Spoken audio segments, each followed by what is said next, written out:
Buongiorno cari amici di Io Compro Siciliano Chef e benvenuti all'ultima puntata di novembre. Scusate, ho avuto un piccolo problema tecnico, quindi sto ricominciando. Quindi benvenuti a casa mia. Mua! Un bacione a tutti voi, un bacione ai bimbi che ci stanno seguendo e un bacione a tutti gli amici e le amiche che mi stanno continuando a scrivere per avere tante ricette di Natale. E quindi io mi sono messa in moto. La settimana scorsa abbiamo realizzato un bel e ottimo panettone, ve lo dico per esperienza personale. È finito tutto tra il pranzo, la cena e la colazione, quindi tra sabato e domenica io e la mia famiglia ci siamo mangiati un bel panettone artigianale, una gran bella esperienza. Questa settimana invece vi propongo due ricette. Oggi non sarò da sola, sarò in compagnia di un'amica pasticcera e poi di un amico osteopata e personal trainer, perché se da una parte mettiamo, dall'altra dobbiamo togliere, dobbiamo sempre equilibrare le cose. Quindi oggi insieme a voi realizzerò in diretta dalla mia cucina la giugiulena di mia nonna. Che cos'è la giugiulena? La cubaita, come la conoscete, il torrone di sesamo, mandorle e miele. È una ricetta che io realizzo tutti gli anni a Natale, mi ricorda tantissimo mia nonna e quindi ogni volta che la casa si riempie del profumo di giugiulena io penso a mia nonna e ai Natali passati in famiglia e adesso sto abituando amici e parenti a mangiare la mia giugiulena. Poi invece insieme alla mia amica pasticcera di Tortorici sui Nebro di Livia Calà realizzeremo i biscotti con la farina di nocciole e poi invece con Pierpaolo Arganese, messo tra me e lei, povero Pierpaolo, non vorrei essere nei suoi panni, lui ci spiegherà come mantenerci in forma. Quindi ecco perché coccole e movimento. Vi presento Scusate, nel frattempo mio marito mi dice chi c'è e chi non c'è, perché io non mi vedo in onda, quindi Pierpaolo, sei con me? Sì, salve, ciao a tutti. Ciao, benvenuta a casa mia, grazie per aver accettato il mio invito. Un vero piacere. Grazie mille. Senti Pierpaolo, come ti devo presentare? Tu sei osteopata, sei personal trainer, sei canoista, hai allenato e hai aperto una società di canoa polo. Io ti presento come un mio grande amico. E questa è intanto la cosa più vera, nel senso che con Damiano, tuo marito, ci conosciamo da più di 40 anni, oltre 40 anni, essendo compagni di classe alle elementari. Diciamo che i nostri percorsi sono stati, dico, nella vita separati, però poi alla fine ci si incontra sempre con grande piacere. E tu ne godi, e tu ne godi chiaramente la conseguenza dell'amicizia. È vero, senti Pierpaolo, io oggi ti ho invitato perché logicamente adesso ci stiamo avvicinando al Natale, però è importante diciamo prepararci a quello che sarà veramente un episodio della nostra vita gastronomica abbastanza serio è pesante da portare sulle nostre spalle, perché il Natale siciliano è veramente ricco di ogni ben di Dio e quindi dobbiamo prepararci. Quindi io poi ti chiederò dei consigli per poterci mantenere diciamo in forma e in salute anche in questo periodo di preparazione a Natale, ma poi soprattutto anche dopo. Sì. Parleremo di intolleranze, parleremo di movimento e quindi non potevo scegliere che te per farmi compagnia in questa puntata. Io oggi realizzerò una ricetta molto veloce fatta a bicchieri perché io sono una poca pasticciona, tu da questo punto di vista non mi conosci, ma tutti quelli che mi stanno vicini sanno che io di solito non do ricette perché cucino tutto a occhio. Oggi però farò una ricetta diciamo a bicchieri e quindi tutti possiamo realizzare in casa facilmente e tra l'altro io realizzo questa ricetta ricetta anche per i miei figli e per i loro amici sportivi, che così al posto di comprare delle barrette energetiche, diciamo, si possono realizzare delle barrette con cereali, con frutta secca anche a casa, con una semplice ricetta. Pierpaolo, tu in questo periodo c'è pure Lidia, è arrivata Lidia. Ciao Lidia! Ciao! Io sto lavorando nel frattempo, altre cose, le torte al pistacchio sto facendo. Lidia, Lidia, tu sei in collegamento dalla tua pasticceria da Tortorici, quindi oggi abbiamo una puntata tutta siciliana a mare e monti, bellissimo. Sì. Allora, io do prima la parola a te perché so che hai una ricetta da realizzare che ha degli ingredienti, ha una preparazione che è un po' più lunga rispetto alla mia, quindi ti do la precedenza. Lidia è una pasticcera, non pasticciona come me, ma amante delle ricette tradizionali della sua terra, e quindi oggi ci ha proposto la ricetta dei biscotti realizzati con la farina di nocciola della sua mamma, e quindi mi ha mandato anche la ricetta scritta a mano. Lidia, allora tu hai lì gli ingredienti pronti e devi cominciare ad impastare. Dimmi cosa devi fare. Allora, farina, strutto. Allora, io leggo la ricetta e tu nel frattempo puoi cominciare a prepararla. Allora, la ricetta di Lidia è 1 chilo di farina Maiorca, quindi di grano siciliano, mezzo chilo di farina di nocciole, 200 grammi di sugna, o di burro se non avete la possibilità di avere la sugna, 4 uova intere, mezzo chilo di zucchero, 10 grammi di ammoniaca per dolci, 10 grammi di crema tartaro e 125 grammi di latte tiepido. Quindi state vedendo la ricetta online. Quindi Lidia, tu hai fatto già la bella fontanella e stai cominciando ad impastare. Sì, io allora ti faccio vedere la farina, si vede il colore che è integrale, farina di grani siciliani tipo Maiorca. Poi ho messo dentro lo strutto che va sciolto dentro la farina, va amalgamato con la farina. Perfetto. Lidia, la cosa fantastica è che tu ti sei fatta la fontanella, quindi niente macchine, niente impastatrici. No, ma l'altra volta c'era una ragazza che è venuta a trovarmi che faceva un po' di pratica e mi ha detto: ma scusa, ma tu impasti tutto a mano? Perché non gli sembrava vero, perché io le macchine le uso solo per montare le uova e basta, cioè le cose proprio essenziali. Ho mischiato Va la bene, nocciola. Lidia, io ti lascio impastare, quindi per Paolo questo è un modo per mantenersi in forma, impastare i dolci a mano. Sì, sì, sì, sembra una battuta, ma è così. I vecchi metodi non sbagliano mai, nel senso che anche quello di fare le vicende di casa è un modo per tenersi in forma.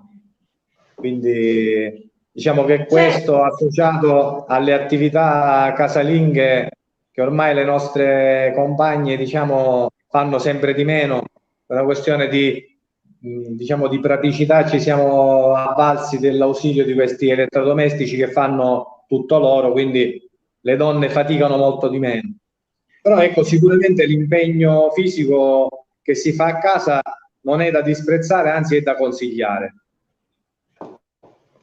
Sicuramente. Senti Pierpaolo, allora io volevo parlare con te appunto del legame che c'è tra gli ingredienti e quindi il cibo che noi assumiamo ogni giorno e per esempio la nostra postura. Io ultimamente nella mia famiglia c'è stato un caso, diciamo così, che mi ha portata da te e quindi tu mi hai detto: guarda che fisicamente non ci sono problemi, ma magari ci sono delle intolleranze alimentari, perché tu come osteopata di cosa ti occupi? Come fai a capire se un fisico è sano e quindi non ha problemi, ma che magari i problemi legati non so, ad un mal di schiena, ad un mal di piede o ad un mal di braccio sono legati ad una cattiva alimentazione? Ma guarda, l'osteopatia tendenzialmente si occupa della salute del corpo in maniera olistica, quindi in maniera generale, attraverso l'osservazione e la conseguente palpazione del corpo e soprattutto della salute della colonna vertebrale. Se la colonna vertebrale diciamo ha delle restrizioni o ha dei punti di blocco piuttosto che delle congestioni che sono accumulo di linfa eccetera eccetera, noi tendiamo a fare una discrimina su quali possono essere le cause, se c'è quindi un pregresso infortunio oppure un incidente, quindi una postura sbagliata. Ci orientiamo sulla struttura. Se invece quindi su una analisi meramente strutturale del problema, quindi analisi dell'osso, se invece a queste restrizioni o a queste congestioni non c'è un riferimento di un infortunio o di una problematica diretta muscolare, dobbiamo inevitabilmente orientarci su quello che è diciamo il collegamento con un qualche organo del nostro corpo che sta purtroppo interferendo con il movimento della colonna vertebrale. So che magari è un po' difficile da spiegare così, però allora, infatti, siccome tutto quello che tu hai detto bisogna interpretarlo e ad assimilarlo, io ti interrompo un attimo, così vado avanti con la mia ricetta e poi ti do nuovamente la parola. Allora, stamattina, come vi dicevo, vado a realizzare la giuggiulena o la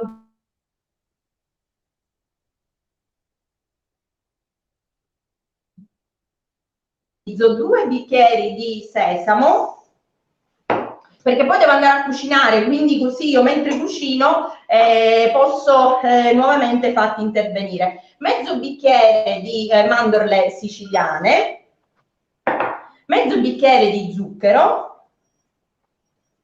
un mezzo cucchiaio di miele. Io preferibilmente per fare la giuggiulena preferisco del miele siciliano di zagara, di arance o di limone, che profumerà ancora di più la mia ricetta, e un po' di scorzetta di arance. In questo periodo ci sono le arance novelline, possiamo utilizzare del limone verdello, possiamo utilizzare delle clementine, dei mandarini, ciò che avete in casa che riempirà di profumo sia la vostra abitazione che la nostra giuggiulena o torrone, se andiamo a preparare il torrone. Adesso io vado a cucinare e vado a caramellare sia il sesamo che le mandorle. Io cerco di vedere anche Lidia a che punto è. Lidia, ma tu sei bravissima, guarda lì che muscoli, lei già ha fatto pure l'impasto. Lascia perdere, sono bravissima, ma ha ragione come si chiama? Pierpaolo.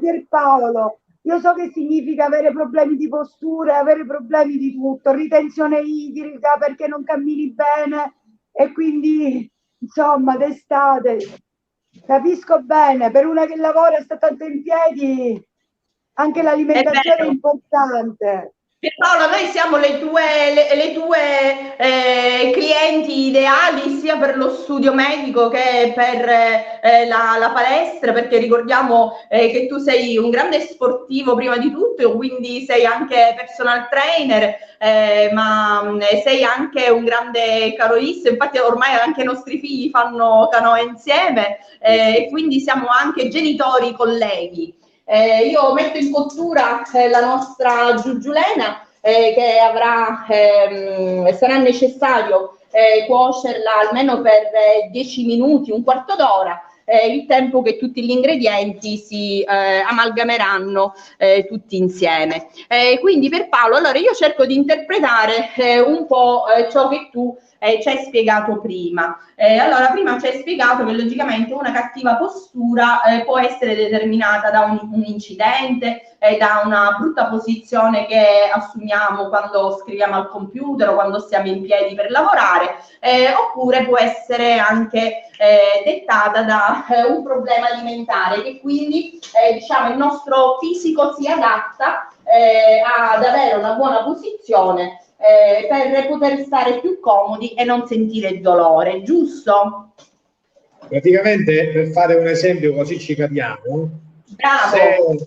se abbiamo dei problemi, per esempio al colon, che ci portino a una stipsi, io inevitabilmente avrò un blocco delle vertebre lombari che può provocare, man mano che passano i giorni, dei dolori che spesso noi non ascriviamo alla difficoltà del colon in quel momento, ma ascriviamo alla mera problematica vertebrale. E invece basta magari prendere un lassativo piuttosto che provare ad andare in bagno con delle posture diverse per facilitare l'evacuazione, che a seguito quindi dell'evacuazione delle feci noi abbiamo, anche se in questo momento magari l'esempio non è pertinente perché state cucinando, però dico abbiamo anche la liberazione delle vertebre lombari.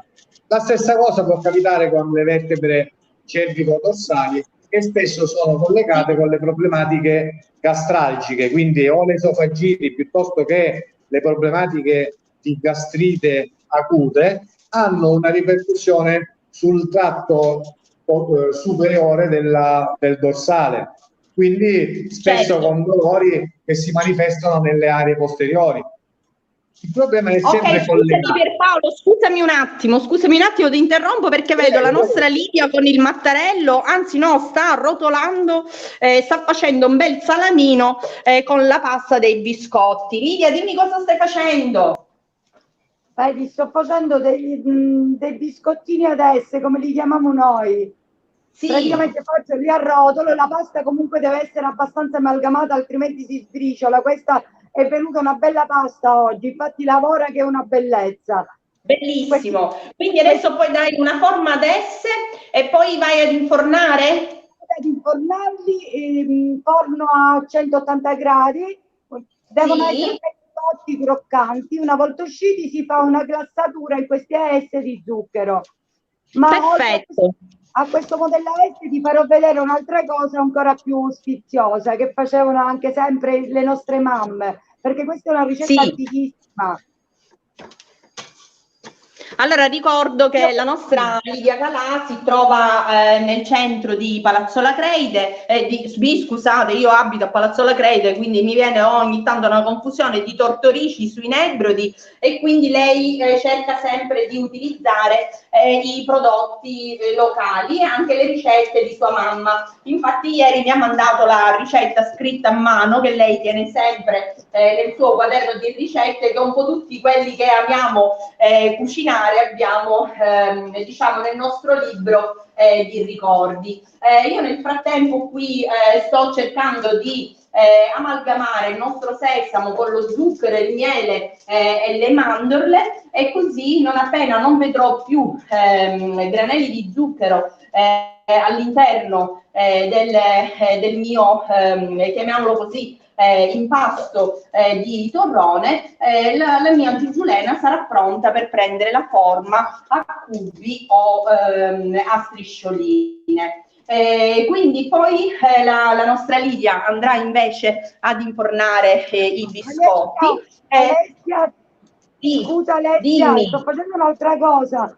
Questa è la ricetta invece rimodulata. Guarda, ho messo delle gocce di cioccolato fondente da forno, vado a metterli nell'impasto e poi faccio un biscottino, un frullino tagliato a pezzettini, un po' il procedimento come fanno le piparelle, non so, tagliati a tronchetti, e poi vanno immersi nella cioccolata. Questi bambini per la colazione ne vanno matti. Certo, sicuramente. Sicuramente saranno buonissimi. Sicuramente saranno buonissimi i tubi. Io invece ho la mia giuggiulena già pronta, perché vedo che nella mia casseruola già ho qui il caramello formato, quindi lo vado a spostare in un altro, in un tagliere sulla piattaforno, perché dovete sapere che per fare la giuggiulena ci sono tanti modi, però diciamo questo è quello più pratico che io utilizzo sempre, anche per realizzare una giuggiulena sottile e più croccante. Questo perché spesso e volentieri il nostro osteopata poi ci darà la conferma. Non solo abbiamo problemi di postura, di schiena e tutto il resto, ma abbiamo anche problemi con i denti e quindi spesso e volentieri la gente non riesce a mangiare il torrone o la giuggiulena perché sono troppo duri. Con questo metodo che io vi sto suggerendo potrete realizzare una giuggiulena molto sottile, molto croccante, che tutti parenti, amici, bambini, nonni, soprattutto i nonni, potranno andare a consumare. Io ho ricoperto un tagliere con della carta forno. Adesso vado a ricoprire la mia giuggiulena con un altro foglio di carta forno e con il mattarello vado a stendere in modo tale da creare uno strato di giuggiulena abbastanza sottile, in modo tale che tutti potranno andare a mangiarlo, a morderlo senza perdere i denti. Questo perché, Pierpaolo, sia i denti che la schiena sono tutti collegati, vero? Certo, collegamenti fra quelli che sono i rispettivi posizionamenti della mandibola rispetto alla prima vertebra cervicale. Si è visto da anni che hanno delle forti componenti di frazionamento, di sbilanciamento poi su tutta la colonna vertebrale. Quindi è bene, per esempio, l'influenza degli ovari, degli ultimi ovari dei denti di giudizio hanno una forte incidenza poi sulla postura. Quindi se abbiamo un ottavo dente, quindi un dente del giudizio nella parte inferiore che è stato tolto e l'altro no, quello che non è stato tolto potrebbe incidere in maniera negativa su tutto il posizionamento della colonna vertebrale. Insomma, certo, ovviamente sono tanti collegamenti, per cui la salute dei denti. Io ti sento, sembro concentrata a fare ciò che sto facendo, sì, perché sto provando a staccare la carta forno dal sesamo e quindi dal torrone, ma sono concentrata anche su ciò che tu dici e quindi non ci sono problemi. Allora, io ho già creato diciamo il primo strato di giuggiulena. Come vedete è molto sottile e quindi vi faccio vedere quanto riusciamo a farlo sottile e io posso lasciarlo raffreddare e quindi poi spezzarlo semplicemente con le mani o andare a tagliarlo adesso mentre è ancora caldo con un coltello e poi dare la classica forma a rombo, almeno qui da noi si usa la classica forma a rombo, oppure a cubetti e quindi per dare l'origine del nome di cubaita. Questa è una ricetta molto semplice che tutti possono utilizzare. Vi dico la verità, mio figlio Federico ama questa ricetta ancora più golosa perché, come diceva Lidia, che aggiunge i chicchi di cioccolata fondente all'impasto dei suoi biscotti, a mio figlio Federico invece piace la cioccolata fondente fusa sopra la giuggiulena. Questo perché a volte la giuggiulena viene realizzata troppo dolce e quindi la cioccolata fondente smorza un po' il sapore dolce del miele e dello zucchero. Ecco qui. Pierpaolo, quindi secondo te questo può essere uno snack salutare per i nostri figli da fare oppure è troppo goloso? No, va benissimo. Io addirittura ti consiglio un'altra ricetta che è molto simile a questa e che è in aggiunta a questa. Per esempio, quando si fanno gli estratti, io uso molto gli estratti con i miei figli, che lasciano da una parte la parte liquida del frutto e dall'altra invece le fibre e la parte, diciamo, la buccia. Però ovviamente se andiamo a vederli dal punto di vista dei componenti, le bucce sono quelle che contengono più oltre che le fibre, in molti casi contengono tanti antiossidanti, Sì. Allora, la parte secca si può impastare con l'impasto che hai fatto tu, aumentando la dose di zucchero e miele, e fare poi la cottura non nel tegame, ma farla in forno, fare delle piccole barrette e metterle in forno a 80 gradi, 60-80 gradi ad asciugare, non a cuocere, ad asciugare. E si fanno delle Fantastico, questo è un barrette. suggerimento che utilizzerò sicuramente e magari poi realizzerò e daremo anche dimostrazione di come è semplice farlo per poter anche realizzare degli snack diciamo salutari. A quel punto tu piuttosto che 2 bicchieri di giuggiulena ne metti uno, di sesamo metti uno, Certo. diminuisci la quota di zucchero e aumenti quella di miele, fai delle barrette che si mettono nella carta forno, in forno a 80 gradi per 40 minuti, un'ora, e così si asciugano e vengono delle barrette sportive da utilizzare per i ragazzi a fine attività sportiva. Fantastico, Pierpaolo, io sicuramente le utilizzerò questa tua ricetta, la sperimenterò e metterò in atto i tuoi suggerimenti, anche perché sono periodi in cui magari non si ha sempre la possibilità in famiglia di acquistare delle barrette energetiche al supermercato, quindi riutilizzare i resti della frutta e della verdura che abbiamo in casa può essere molto utile per tutti e quindi è sicuramente un ottimo suggerimento. Lidia, hai già messo i biscottini in forno? Sì, me li sto mettendo dentro il forno piccolo perché quello grande ancora ce l'ho impegnato. 10 minuti e sono pronti. E senti, ma in quello grande cosa stai cucinando? Che ieri io ti ho visto che hai detto quel panettone con la crema di pistacchio che mi hai fatto morire. Sì, però non c'è la torta al pistacchio. Ho fatto prima quelle alle nocciole. Ho sfornato queste che sono le nocciole e ora ho messo dentro quella al pistacchio che tu conosci bene. Io potrei morire di questa cosa e infatti vedi mi tengo molto caro Pierpaolo perché prima o poi finirò da lui prima di finire ricoverata. Vai bene, tienilo stretto perché ho detto tante cose vere. Lidia, prima o poi faccio così, dato che io compro Siciliano Chef e su Io compro Siciliano stiamo venendo a contatto e sto venendo a conoscere anche tantissimi amici chef, prima o poi farò un bel pulmino di Io compro Siciliano Chef, faccio la raccolta di tutti gli chef e poi andiamo a trovare gli studi medici dei nostri amici osteopati, personal trainer, nutrizionisti e ci facciamo rimettere a nuovo. Cosa ne pensi?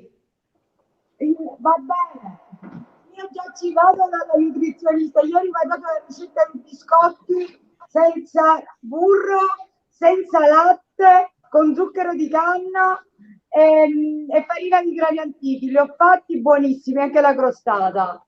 Non ho dubbi, ho visto le tue fotografie nei tuoi post, io nel frattempo sto facendo vedere la mia giuggiulena perché poi ritroverete queste ricette anche sul sito di Io compro Siciliano e quindi sto cercando di farvi vedere il più possibile le ricette come vengono realizzate. Una mano cerca di rubare un pezzetto di giuggiulena. Pierpaolo, conosci questa mano che ha rubato un pezzetto di giuggiulena e che l'ha fatto ai tempi rubava le mie penne, ora ti ruba le mie.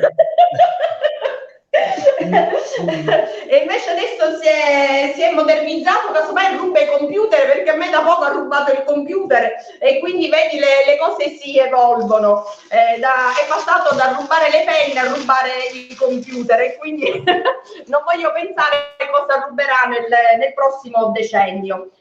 Senti Pierpaolo, allora io ho invitato Lidia a fare questi biscotti insieme a noi perché appunto oggi ci sono molti problemi di intolleranze alimentari, quindi dobbiamo cercare di preferire dei prodotti realizzati con delle farine sane, con pochi zuccheri che sono dei zuccheri magari troppo lavorati o troppo raffinati e quindi ho invitato Lidia perché è una delle pasticcere che cerca di realizzare i suoi prodotti da forno con i prodotti locali e con pochi zuccheri e pochi grassi.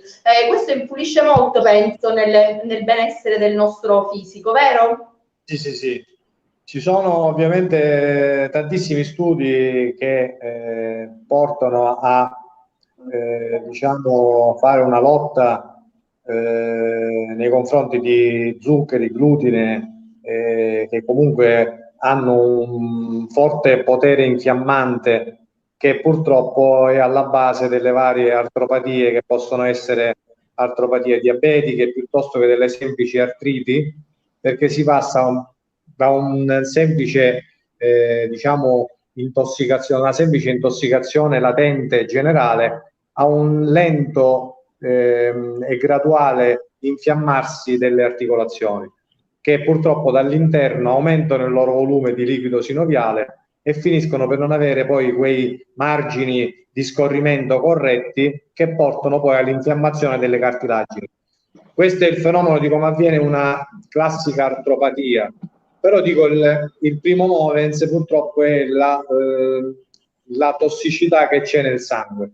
Io dico sempre che non è tanto lo zucchero o il glutine che possono danneggiare il nostro corpo, ma è la quantità reiterata nel tempo che lo danneggia, nel senso che dovremmo avere la capacità di stabilire dei limiti di ingestione di certi alimenti.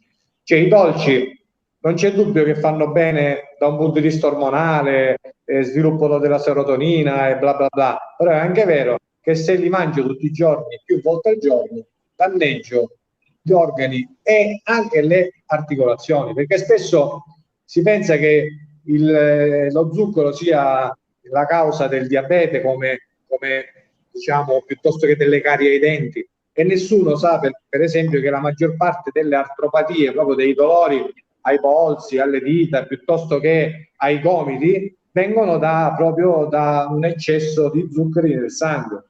Quindi, ripeto, ribadisco il concetto di prima: utilizzare o delle forme diciamo abbastanza facili da trovare, che sono forme di detossificazione naturale, che possono essere i digiuni, ogni tanto magari se faccio la classica buffata di Natale, preferisco magari la mattina digiunare, quindi fare 12 ore di digiuno bevendo un tè piuttosto che un po' d'acqua, in modo tale da prepararmi poi per il pasto successivo, piuttosto che farmi una bella camminata di un'ora, quindi attivare. Già questo penso che potremmo farlo più facilmente piuttosto che il digiuno. Perché quello che toglie gli zuccheri dal sangue sono i muscoli. Quindi se io vado a farmi una camminata, abbasso il livello tossico di zuccheri nel sangue. Questo è un ottimo suggerimento e sicuramente questo lo potremmo fare tutti ed è alla portata di tutti, quindi è fantastico. Io volevo sapere se Lidia ha già dei biscottini pronti da poterci mostrare. Quasi pronti, sto preparando lo zucchero a velo con il limone e la classica glassa da mettere sopra. E dimmele queste cose, quindi questi biscottini verranno abbelliti da questa glassa che verrà messa sopra. Il classico zucchero a velo, limone e chiare d'uovo. E poi nel periodo di Pasqua invece vengono abbelliti anche con la diavolina, quegli zuccheri colorati che vengono messi sopra. Natale no, Natale si usa solo il bianco. Perfetto. E allora, quindi riprendiamo il discorso. Allora, dovremmo digiunare il giorno dopo Natale di mattina per poter affrontare il pranzo. Per affrontare il pranzo. Però possiamo anche andare a fare una bella camminata. Eventualmente. Perfetto, mio marito ride dall'altro lato perché già si sta immaginando, ma mentre io a colazione il 25 mattina mi mangio gli arancini o le arancine che sono rimaste la sera prima e quindi la colazione diventa impegnativa pure. Ragazzi, questa è, diceva qualcuno, così è se vi pare. era qualcuno di lunghe vedute. Noi siamo in Sicilia e quindi per noi il Natale, tu lo sai, meglio di me, sono 3 giorni di fatica immensa, e quindi io sto cercando di suggerire ai nostri amici dei piccoli trucchetti per poter arrivare intanto a Natale in forma, e poi in forma non intendo semplicemente nel giusto peso, nella giusta forma e in tutto il resto, ma proprio in forma essendo proprio stando bene, e quindi cercando di limitare questi sforzi gastronomici durante tutto questo periodo, per poi magari sgarrare a Natale. Però certo, con i tuoi suggerimenti possiamo magari mantenere la forma anche durante quelle giornate. Ma sai, non c'è dubbio che l'incremento del cibo che noi mettiamo nei 3-4 giorni di fila uno dopo l'altro è come riempire il cassonetto dell'immondizia. A un certo punto non ce la fa più e si sversa fuori. Quello che sversa fuori si manifesta in qualche modo, vengono mal di testa, dolori di schiena, vengono dei sintomi. Ora, per abbassare il livello di questo cassonetto dell'immondizia, che lo voglio dire così per farlo capire agli ascoltatori, bisogna fare o digiuni, bere molta acqua, oppure ovviamente digiuni intermittenti, parliamo di 12 ore massimo di digiuno dalla sera all'indomani a pranzo, oppure delle camminate che portino gli zuccheri ai muscoli in modo tale che li possono consumare e quindi abbassare la quota di tossine. Se io non ho tossine, non ho dolori. Se ho tossine, vengono i dolori ai piedi, alle mani, alla cervicale. Sei stato chiarissimo e io ti ringrazio anche per averci dato questi suggerimenti. Ti lascio perché stiamo andando un po' lunghi, quindi tu avevi anche altri impegni e quindi ti ringrazio. Dico anche ai nostri amici di Io Compro Siciliano Chef e di Io Compro Siciliano che eventualmente volessero contattarti, ti trovano su Facebook e potranno tempestarti di domande. D'accordo. Grazie per Paolo, buon weekend e buon Natale se non dovessimo ripetere qui su Compro Siciliano Chef. Un bacione a te e alla tua famiglia. Ciao Pierpaolo. Lidia. Arrivo Alessia. Arriva che il tempo stringe e siamo lunghi. Allora io, amici di Io Compro Siciliano Chef, vi ricordo che oggi è stata una puntata dedicata alle ricette fatte in casa natalizie, e quindi io ho realizzato il torrone di sesamo con una ricetta semplicissima a bicchieri, quindi con 2 bicchieri di sesamo, mezzo di mandorla, mezzo di zucchero e mezzo cucchiaio di miele. E la mia amica Lidia Calà di Tortorici invece ha realizzato i biscotti con la farina di nocciola che ci sta mostrando. Lidia, descrivici questi biscotti meravigliosi, facceli vedere. Allora, sono dei frollini buonissimi che hanno il retrogusto di nocciola e naturalmente anche il sapore intenso della farina integrale di grani antichi.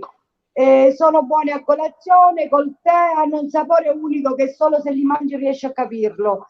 Adesso li stai decorando con la glassa realizzata con zucchero a velo, limone e albumi di uovo. Sì, infatti, e infatti troverai anche quel leggero sentore di limone che poi incontri quando lo stai mangiando e mangi quel pezzettino di zucchero.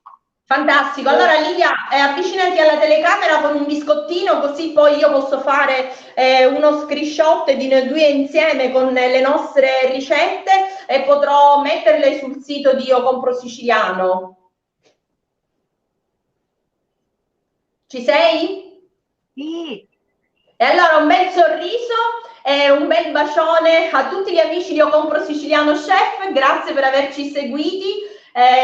Saluto la mia amica Lidia Calà e tutti gli amici di Tortorici e dei Nebrodi. Buon Natale a tutti voi. Ci vediamo presto su Io Compro Siciliano Chef e seguitemi il sabato a mezzogiorno. Ciao, buon weekend. Ciao Lidia, grazie.